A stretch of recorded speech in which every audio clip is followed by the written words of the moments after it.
Yes, can you hear me? 国際会議を今やってるの。Excuse me? Can you hear me? Yeah, yeah. Sure. Okay, so let me start my presentation. So I will speak about experimental results of the QCD studies at the LHC. And I think it is important to combine at the same conference both theoretical and experimental talks, because without theoretical input, experiments cannot measure anything, and they cannot even interpret those values which are measured, and vice versa. So what we measure experimentally will be used as the input for the further theoretical studies, and I hope in this talk I will demonstrate how it is important in our ongoing studies.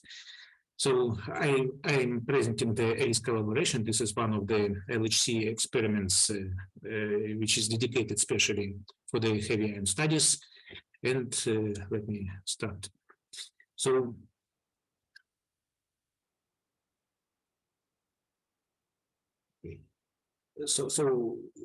LHC serves as the heavy ion collider at the highest collision energies, 2.76 and 5.02 TeV per nucleon pair.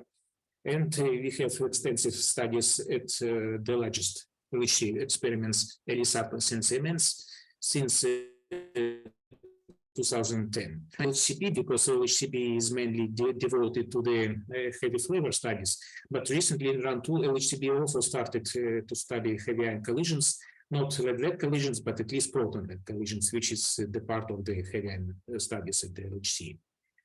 So physics program of the LHC experiments inherits experience of the RIG collider at BML. Now we can confirm the properties of the core-gluon plasma at high temperature, and we hope that we bring new results based on the precision measurement compared to the previous colliders and accelerators. Recently, 3 weeks ago, Alice has published the paper, which is called a journal through QCD, which summarizes the QCD measurement performed during run 1 and run 2 of the LHC. This is the data which were collected from 2010 to 2018. And here you can see the link to this paper, which now is prepared as the CERN preprint and e-preprint, and then it will be submitted to the journal. So the evolution of the heavy ion collisions at the LHC includes the studies of the initial state. So this is the first part of this diagram. Then after the creation of the initial state, we go to the formation of the core-gluon plasma. Then this plasma ionizes to the observed particles and then freezes out. So what we call the core-gluon plasma. So originally it was the gas of the free quarks and gluons, but apparently this is not the case. So core-gluon plasma is not the gas anymore. And now this is this term, QGP, is referred to the deconfined, strongly interacting QCD matter with scalar degrees of freedom. So maybe QGP is just the historical name of this matter which is produced in heavy ion collisions. And to study experimentally, we use, as I said, different facilities. And one of the facility which is dedicated especially for the heavy ion collision, this is the ALICE experiment, which in run 2 and run 1 and run 2 looked like this. So this is the rather complex experimental facility containing almost 20 experiments. So we measured light flavors, measured nuclei, heavy flavor production, quarkonia, jets, photons, low mass electrons, and all these observables could be measured with different detectors, which are installed in this very compact facility of about 20 meters size. So the particle identification and reconstruction of the ALICE experiment is represented on this slide 5. So this shows different particles and the momentum ranges where these particles can be measured. So most of the particles can be measured in the momentum range, PT range, from few hundred MeV to 100 GeV. So we can measure quarkonia, we can measure also light nuclei, different charm and strange hadrons, including hyperons and mesons. And also we have light flavor sector, which allows to measure neutral and charged light flavor particles. And you see the PT range, which can be achieved by ARIES, maybe the largest one among the LHC experiments. The QCD phase diagram, which can be studied at the LHC, is represented here. So this is the typical phase diagram in terms of biochemical potential and the temperature. And the LHC corresponds to the area where the biochemical potential vanishes. This is very small, and the temperature is higher. So it is expected that this state of QCD matter existed at the early universe within the first microsecond after the Big Bang. And we, in addition to the LHC, which studies this very hot QCD matter with the smallest biochemical potential, we also have ongoing dedicated heavy ion program at RIC, and also the low energy programs are either ongoing or planned at SPS, RIC, FAIR, NICA. And the aim of the low energies experiment is to explore this phase diagram in a different point, which is close to the QCD critical point and high biochemical potential. So just a few words of history of the QCD studies.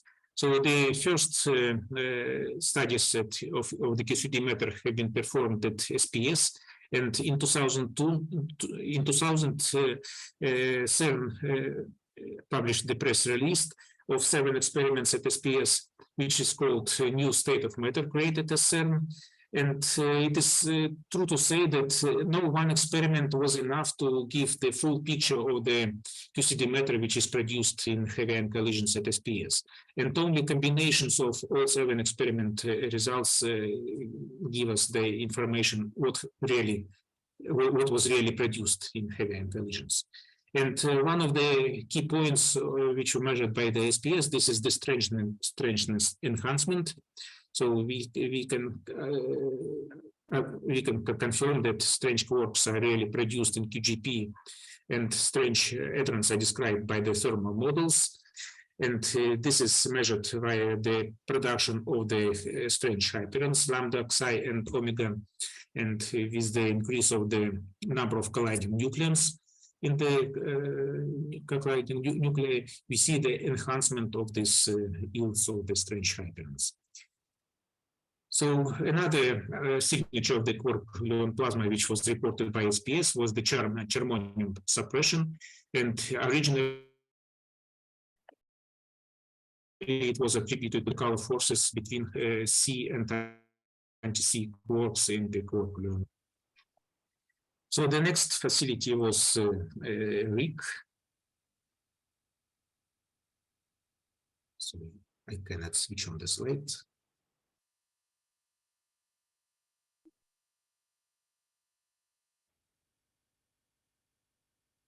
Wait a second, my computer hanged.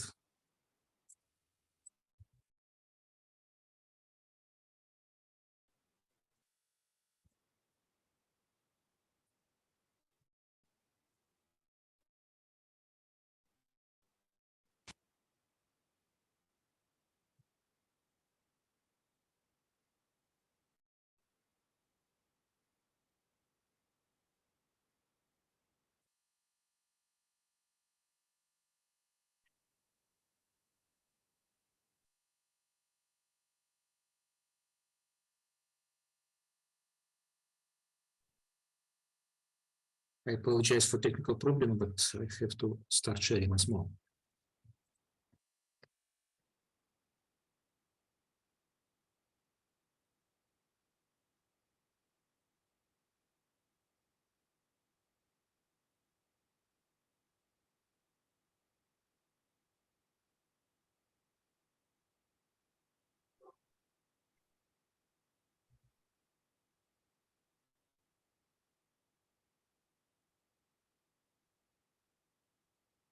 Okay, so sorry for interruption. So now we go to the heavy ion collisions at RIC, and in 2005, 4 RIC experiments reported the QCD properties, which is called as perfect liquid. And this perfect liquid was confirmed by the elliptic flow, which was described by the hydrodynamic with very low viscosity, and also another feature which was reported by Rick was the jet quenching. So the parton lose energy in the QCD medium. So, and after the SPS and Rick experiment, we come to the LHC, and in LHC, as I already said, we have 3 dedicated experiments for the heavy ion collisions. This is ALICE, ATLAS, and CMS. And in run 2 and run 1, we have already collected a lot of data with lead-lead collisions, proton-lead collisions, and PP collisions. And also in run 2, there was a short run with xenon-xenon collisions. So the key questions of the QCD study said LHC can be grouped into several parts. And the first part of the key questions is the global properties of the system, microscopic QGP properties, and hard probes, and modification of the QCD potential at QGP. So the global properties of the nuclear collisions can be expressed in terms of the charge hadron density, dn over d eta, the number of charged particles per unit to the rapidity. And the left plot shows the compilation of all measurements from SPS energies to LHC energies in different collisions, in PP collisions and heavy ion collisions. And the maximum charged particle density can be reached at LHC in heavy ion collisions. So we have about 1,500 charged particles per unit rapidity. Another global property is the energy density, which is demonstrated by the middle plot. And in the heavy ion collisions, the initial energy density is almost 30 times higher than the critical energy density, which is necessary for the crossover from the cold nuclear matter to the confined QCD matter. And also the temperature, the effective temperature of the QCD can be measured by the emission of the electromagnetic radiation from the QGP, which is the experimental measurement of the thermal photons emitted from the heavy ion collisions. And the effective temperature, which is measured by the thermal photons, is about 239 MeV, which is almost twice higher than the critical temperature of the QGP. The size and the lifetime was measured by the LHC experiments using the femtoscopy, the HBT correlations. The homogeneity volume can be expressed here as the function of the charged particle density. And the highest point, this is the red point, which was measured by ALICE, shows that the volume of the homogeneity produced in the QGP is about 300 cubic femtometers. And the right plots is the decoupling time measured also by the HPT correlations at the red point, again, correspond to the LHC measurement, and this decoupling time is 10 Fermi over C. Jets are used in heavy ion collisions as the microscopic probe. Hard partons go through the hot QCD matter, which is shown by the cartoon on the left-hand side of this plot. Then interact with the medium and then the lose energy.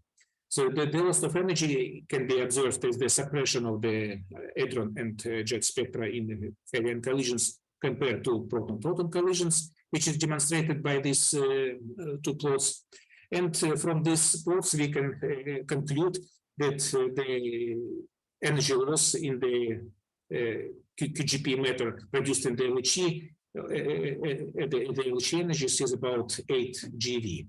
So compared to the LHC, we can refer to the RIC, and the RIC, this estimation of the energy loss of the hard partons was about 3.3 GeV.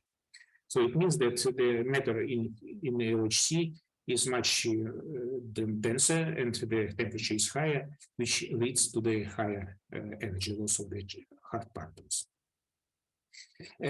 Also, the shape of the jets is modified in QGP, and this shape can be interpreted in terms of the angle of the soft particles with respect to the initial parton direction.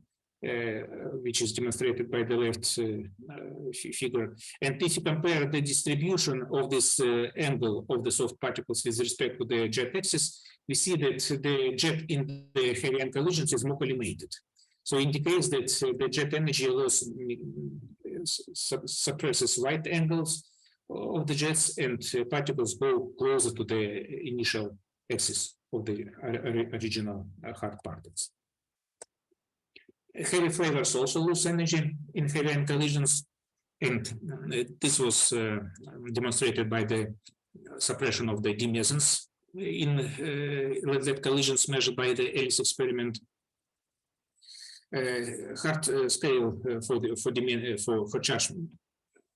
charm hadrons is provided by the high core mass compared to the light quarks UD and C. And most of charge transport models describes the suppression of the D mesons with anisotropic flow. And at higher energy, the charge hadrons are suppressed because of the energy loss of charm quarks in the QGP matter. Also, we can compare suppression of the charm and beauty quarks, and experimentally it can be done by the measurement of the prompt D mesons. Prompt D mesons are those which are produced directly in the PP collisions, and the secondary D mesons which are produced in the decays of B mesons. And if you compare the suppression of the prompt and non-prompt D mesons, we observe that D mesons from the bottom decays are less suppressed compared to the prompt D mesons, and indicates that the mass there is a mass dependent of the radiation loss of heavy quarks in the QGP matter. When we speak about the quarkonia, then first of all we have to remind you that the suppression of the germanium was one of the key signatures of the QGP method produced at SPS. And if you compare, for example, SPS results of the JPSI suppression, RIG results, and LHC results, we really see that there is a strong suppression, green points, of the germanium production in SPS. Also rather strong but weaker suppression of the JPSI production at RIG, blue points. But if you go to the LHC, then we see that the suppression is much weaker. And if you increase the charge particle density, dN over dt, we see that the germanium is not suppressed at all. At least the suppression is very weak. And this is due to the large cross-section of the LHC compared to the RIG and SPS energy. And it leads not only to the suppression of the JPSI, but also to the recombination of the JPSI. So the CPAR quarks, which are produced abundantly in the QGP matter, can regenerate JPSI, which results in the enhancement of the JPSI in heavy ion collisions at very high charge particle density.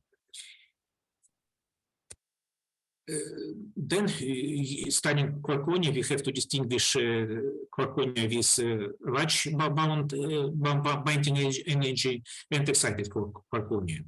At LHC and CMS experiments, this studies was done by comparison of the production of Y1s and Y2s. Y2s is the largest object with the weaker energy, binding energy. And if you compare the suppression of Y1s and Y2s, we can say that Y2s is suppressed almost twice weaker, twice stronger compared to Y1s, which means that the small binding energy is really in favor of dissolving Y2s into independent anti-B quarks. The same measurement is also interesting for the Psi2s. Psi2s has almost 10 times smaller binding energy compared to JPSI, and this small binding energy results in the twice stronger suppression of JPSI in lead collisions compared to JPSI. And comparison of this excited quarkonia with more stable quarkonia allows for the precision test of quarkonium transport through the medium of the quark gluons. Another group of key questions of the QCD at LHC is dynamic evolution of the QGP, novel QCD effects, hadron formation, and limits of the QCD formation.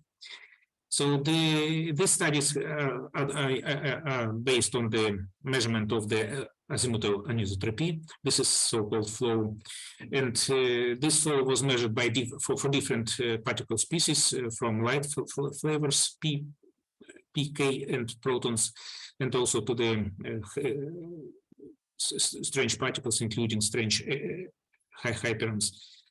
We see that the radial flow, this is the upper part of the left figure, really changes with the centrality. So we have a larger radial flow for protons compared to the pions.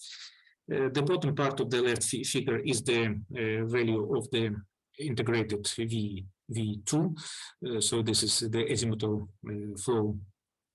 And for protons, we have a larger azimuthal flow compared to the protons and cations. And the global QGP radial and anisotropic expansion is described by the hydrodynamics. So this is the same conclusion which was already drawn by the weak experiments. And achieved this QGP equation for smaller but finite QGP viscosities. Heavy quarks also flow in the QGP, and it was proven by the ELIS measurement of dimeson, JPSI, and semi-leptonic decays of big quarks.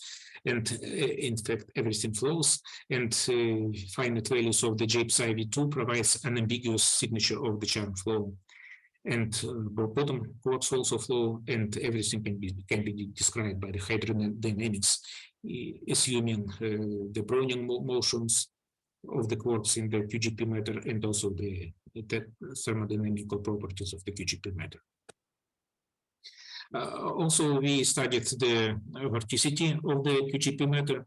This vorticity can be studied via the polarization of different particles produced from the heavy ion collisions.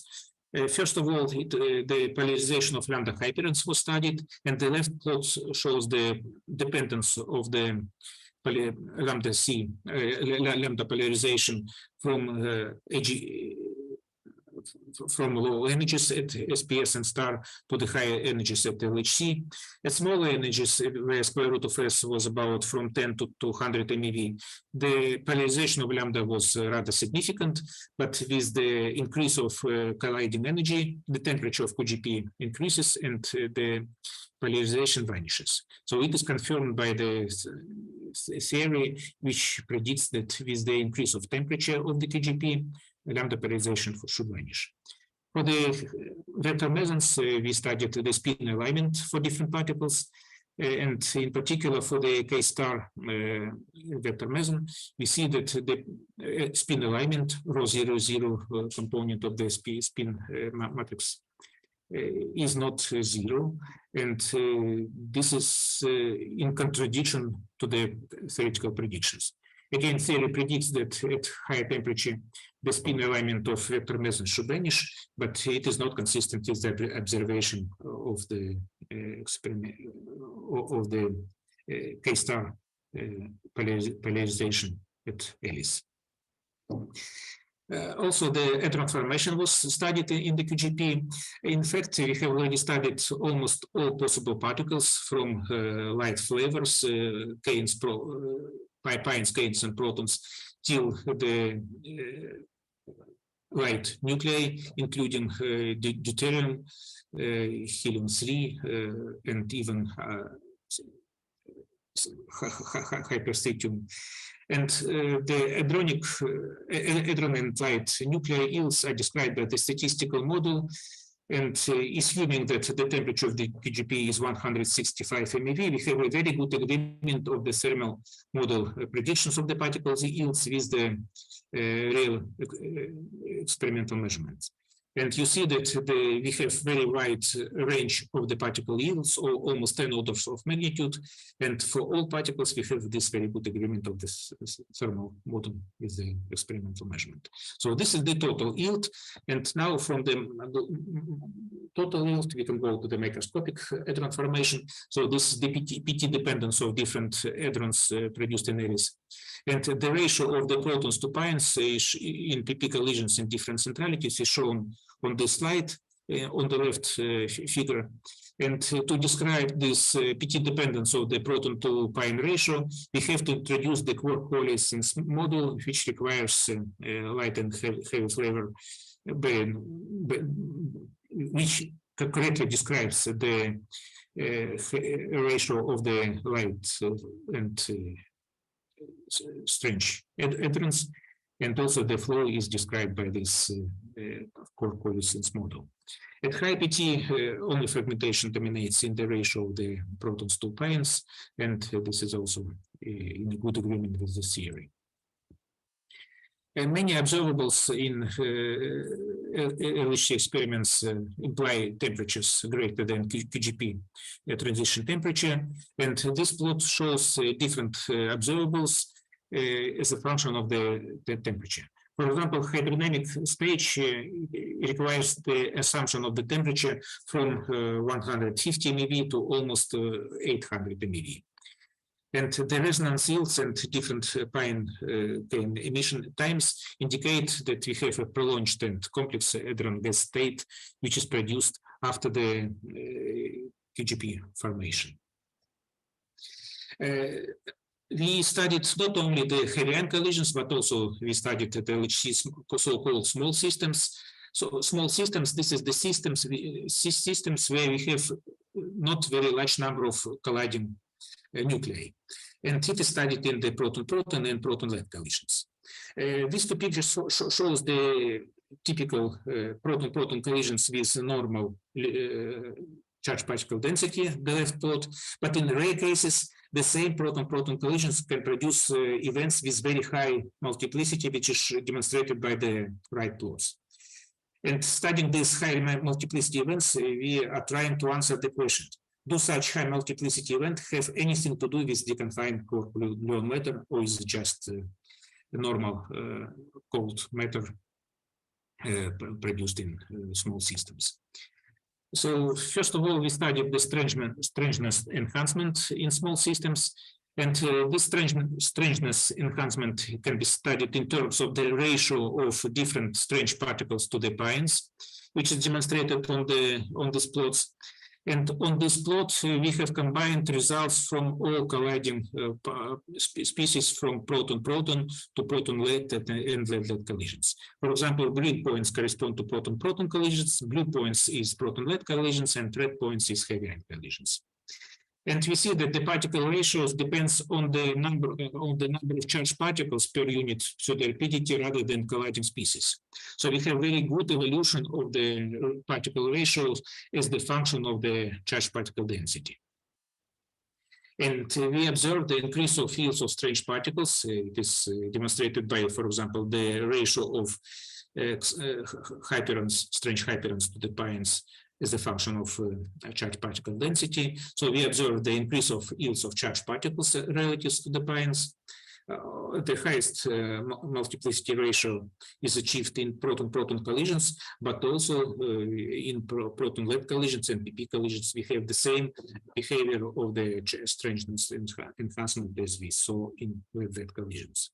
Is it a result of thermalization of strangeness, or is it some non-KGP mechanism which is responsible for this? This question remains open, and this is again the subject for the theoretical interpretation and also for the more precise measurement from the experiments. Also, in the small system, we observe flow of almost all particles. For example, on this plot, we see the flow of light flavors particles, pions, cains, and protons. We have the flow of charmonia and also semi-leptonic decays of C and B quark decays. And light and charmed hadrons exhibit anisotropic flow in small systems similar to the heavy ion collisions. But if you look, for example, to the hard probes, the energy density, unfortunately, we have to say that there is almost no energy loss in the small systems.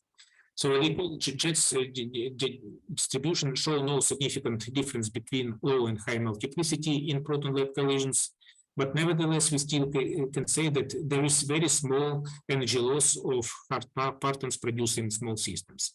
So this energy loss is about 400 MeV.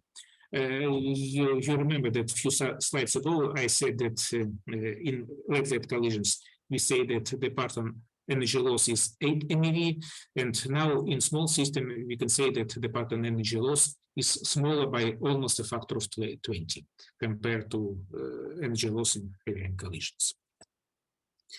So to answer the question, is really QGP formed in small systems? We don't have a definite answer, but at least we observe some QGP signatures like strangeness enhancement. We observe hydrodynamic flow of light flavors.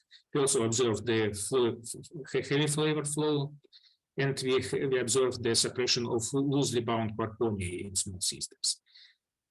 On the other hand, we don't have QGP effects in small systems, so we don't have suppression of jet psi, and we don't observe significant jet quenching. So what to do next? So first of all, we have to increase precision of the experimental measurement, so we need more statistics and one detector. Also, we have to collide light ions, not only proton lead, but also intermediate ions like oxygen, and other ions. And also from the theoretical side, we expect that there will be more theoretical development, which takes seriously the results of the experimental measurement of small system at LHC. And the last group of questions corresponds to the QCD studies, not directly related to the heavy ions, but nevertheless, this is very interesting from the strong interactions point of view. This is the property of nucleons and protons at high energies, the nature of the hadron-hadron interactions, and explanation of the QCD in proton-proton collisions.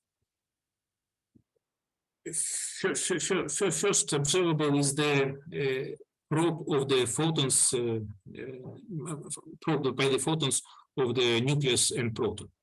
You see that heavy ion collisions can be used as the source of electromagnetic radiation due to the very large charge of the colliding ions. And for this, we study ultraperipheral collisions where there is no strong interactions of the colliding nuclei, but we have only electromagnetic the interactions of the colliding nuclei, and it can be described in terms of the effective photons which are produced from the colliding nuclei, and these photons can probe the target, either proton target or the heavy ion target. So these figures demonstrate the production of the photo production of jet psi in proton-lead collisions and in lead-lead collisions. We have the clear evidence of the shadowing of nuclear gluons distribution at the x value 10 to the minus 3. In protons, we don't observe any gluon saturation up to 10 to the minus 5. And this is an interesting result because in heavy ion collisions, in proton-lead collisions, we have to call for the color glass condensate model to describe the results. But in PP, in collisions of photons with the protons, we don't need to use the color glass condensate model. Also, we studied the hadron interactions. For example, usually we study hadrons by colliding some hadronic beams with the hadronic target, but unfortunately it is not possible to study direct interactions of the short-living particles like strange hyperons with nuclei, because we don't have any facilities which accelerate hyperons. But due to large cross-sections of the strange hyperons in PP collisions at LHC energies, we provide a unique test of the QCD for rare hadronic interactions. In particular, we studied the correlation functions between protons and strange hyperons, psi hyperon and omega hyperon, and it allows to show properties of these interactions in terms of the correlation functions. Correlation functions of the proton and psi and proton omega are shown on the left plots.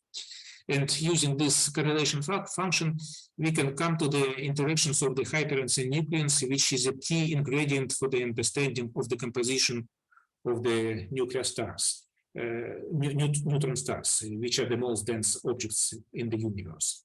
And the chemical potential can be derived from the correlation functions studied by the Alice experiment in PP collisions.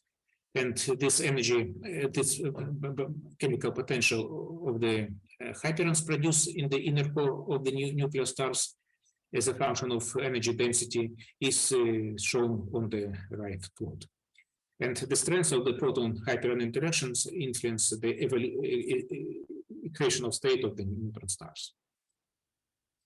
We have studied the nuclear synthesis. I have already mentioned that Alice has measured the production of different light hadrons, starting from deuterons. And in particular, recently we have studied the lifetime of the hypernuclei. Nucleus, this is the hyperstriton. It can be interpreted as the bound state of the deuteron and the lambda hyperon. So this is a rather large object. For example, the size of the proton is less than 1 femtometer. The size of the copper nuclei is 5 femtometer, and the size of the hyperstriton is almost as large as the Cooper. This is from 5 to 10 femtometer. So this object has been studied in different experiments. The lifetime was measured by this very large uncertainty starting from 1964. And now the Alice, this is the last red point on this plot, shows the most precise measurement of the lifetime, which is the order of 260 picosecond in the rest frame of the hyperstriton. And in this sense, Alice provides the most stringent constraint on the hyperon lifetime and energy. The binding energy of this hyperstriton was found to be 130 kiloelectron volts. The fragmentation of mesons to baryons was also studied. So we have measured the ratio of the charm baryons and mesons in PP collisions at 13 TeV as a function of transverse momentum.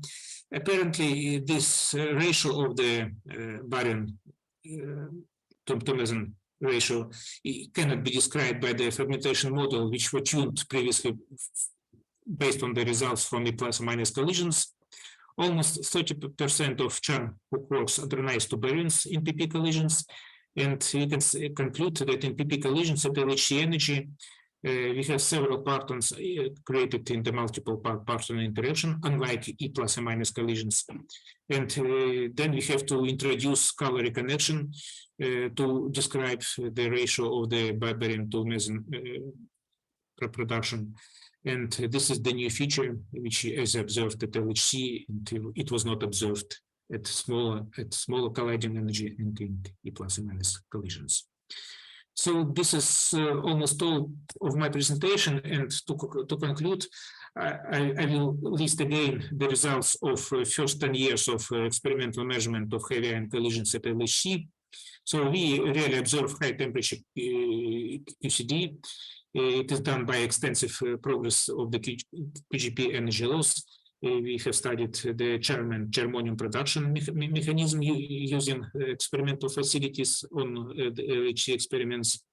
The results of the experimental measurement require hydrodynamic description of the QGP. We have the precision test of hadronic and nuclear production at high temperature. And in addition to the heavy ion collisions, QGP was also studied in small system using high multiplicity proton-proton and proton-lead collisions. Also, at LHC, we studied QCD beyond the heavy ion program, including the probing the nuclear and proton structure by photons. In ultra-peripheral collisions, we studied the REP hadronic interactions, which was not achieved so far. And charge fragmentation and dead cone effects is also studied. And this is the last slide of my presentation. So thank you for your attention. Thank you. Thanks a lot for nice presentation. We have 3 minutes questions. Questions from Zoom audience. At the moment, I do not see. Okay, maybe we come to discussion, and then